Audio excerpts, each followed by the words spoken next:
here we go. Let's get started, y'all. So let me turn everything down for you. Can you see it pretty good? Very good. So in this blue bowl, I have self-rising flour. Get it as close as I can for you. I have self-rising flour. Okay? To this self-rising flour, I'm going to add shortening. You can use any type of shortening. It does not have to be name brand. So I'm going to use just some Laura Lynn shortening. And I'm going to make a fist. This is the best way I can show you all. If it can fit in your hand and you can make a fist, that is all the flour you're going to need. Just a fistful, okay? I'm putting a fistful right here. To this, I'm going to work it. I'm going to work it real good. This shortening right here is soft. It's room temperature. It doesn't have to be frozen or anything to make, cold, I should say, to make dumplings. But I'm going to work it in real good. Real good. Just work it to where you almost feel like it's a crumble. And I'm going to use all of this because I've got extra flour that I'm going to shake when I get ready to roll it out. Now, I can't speak for nobody else, but I do make a little mess when I'm making biscuits, when I'm making dumplings. Make sure you get it worked in real good. Now, I'm going to use whole buttermilk today. I'm using whole buttermilk. If you're a person that has to cook by measurements, eventually you're going to get to the point where you'll cook by feeling. You'll just know it because you've done it so many times. I don't want to tell you just to use a cup of buttermilk.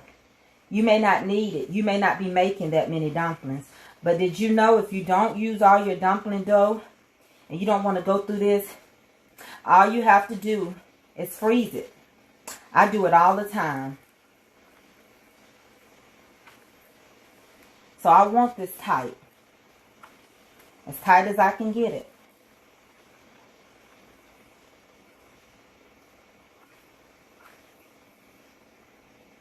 I'm going to add just a little bit more buttermilk. Just a little bit more. Y'all doing okay today? Alright, we're going to add just a little bit more.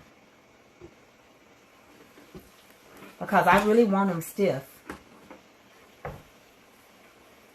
You're not making just a biscuit that you're trying to make kind of sticky.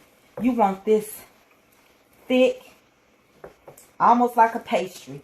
Almost like you're about to make a pie crust. You want it. And so I'm going to keep adding my flour in here.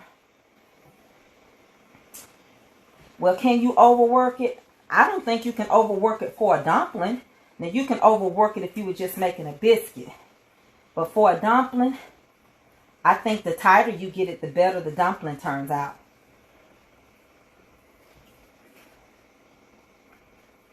That's why I add so much flour. And I work it. Now, I'm not one of those people that think you only have to kneel one way. No. Just work the flour. Work it till it's so stiff. Just like this. Can y'all see what I'm doing? Y'all got it? Good. Just work it. Then after a while, you just got a big, thick hunk of dough. Okay? That's where we are. Now what we want to do is take some flour and we're going to shake it out on the board here.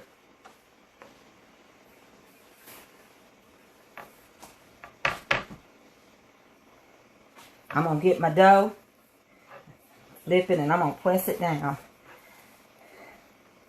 That's how you're going to do this. Now mine is not going to be thin.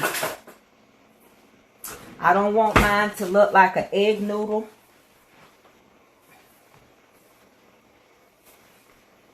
I want to really taste the dumpling.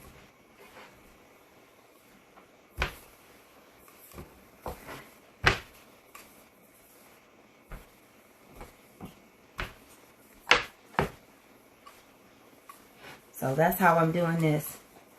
Let's see what we're doing. Let me move it over a little bit. Should have used the other side of my pastry board. That's all right. So mine is still a little thick. It's not thin, okay? If you want them thin, you just keep rolling them out more. These are thick. I don't want mine, again, I don't want mine too thin. I like mine to have a fluff in it. I still like to taste the biscuit in mine. So I'm just going to take and I'm going to cut. Now you can round these off if you want to. You can do little balls. Yeah, you can just drop them like a drop biscuit. You can do all those things. You can do whatever you want. If you don't like yours to go a certain way, if you don't want yours square, then don't cut yours square. It's more than one way. Okay? Just like it's more than one way to go home. Just as long as you get home and get there safely. Okay.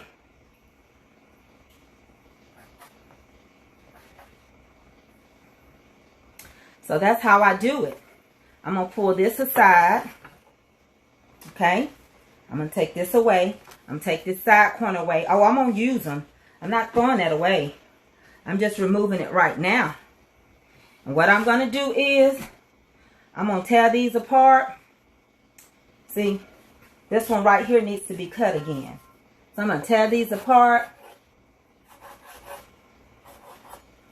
Just like that. And once I make sure that they're all torn apart, I'm going to shake some flour on them. And then I'm going to walk them over there and drop them in the water. And I'm going to let you see me do it.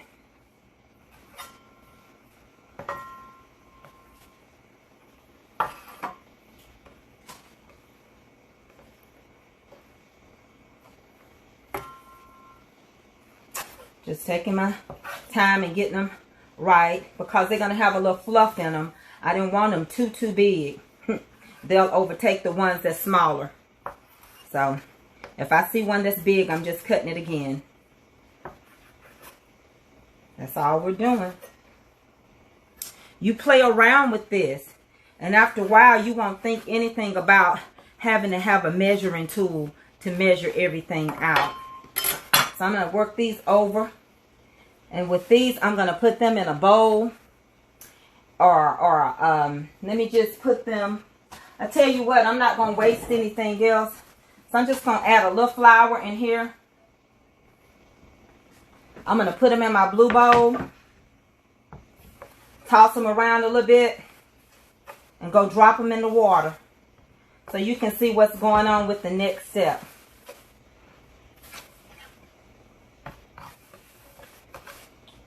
We had to take what we had and make the best out of it. You may have never ate neck bone dumplings. They just as good as chicken dumplings. You ready? You ready to walk? All right, let's walk it out. Come on, let me take you over here and let you see the next step. So we're at the boiling water. I added salt in my water.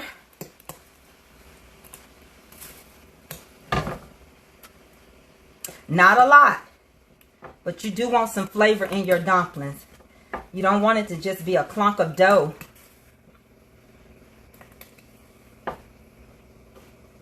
And this water is going to get cloudy. I'm going to wait just a minute for some of them to rise up. So while I'm waiting, I want to show you about the broth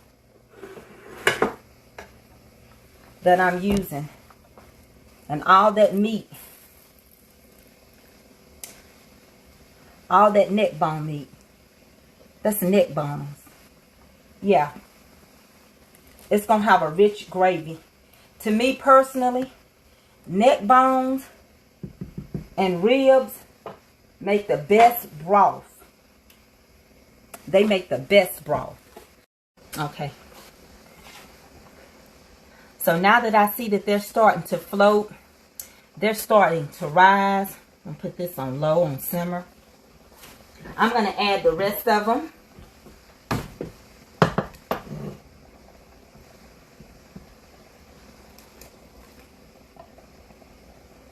And you can make them as big as you want. You can make them like a gnocchi. You can make them small and tiny.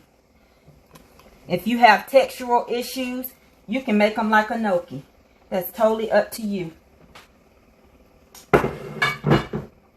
But they're going to begin to rise. And I like salt and pepper on mine. Okay?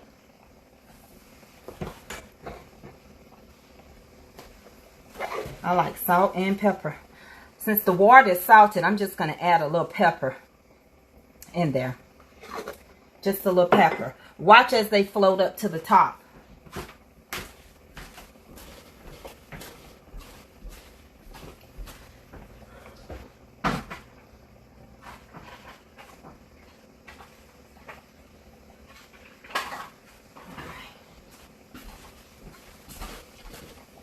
Let me show y'all a trick.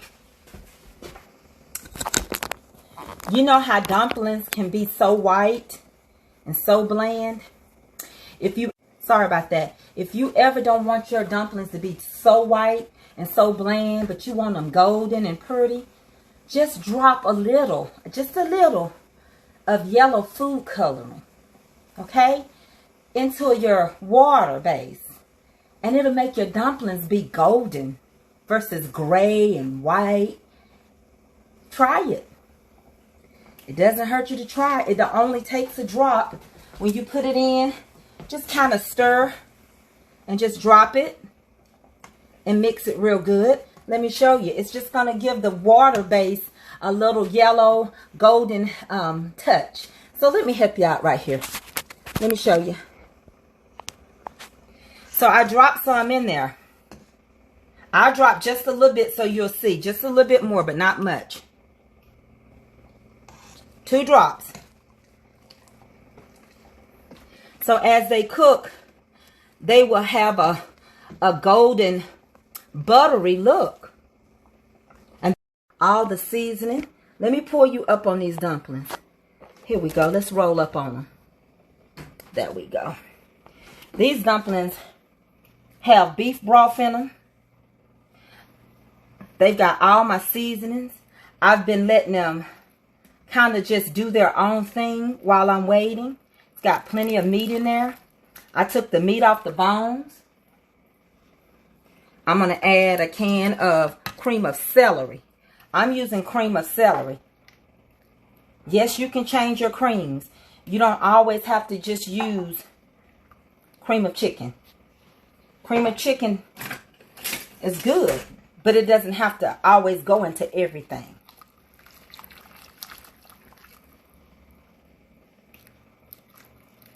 So what we're doing now is we're going to get ready for these dumplings to go in here and simmer and all this goodness.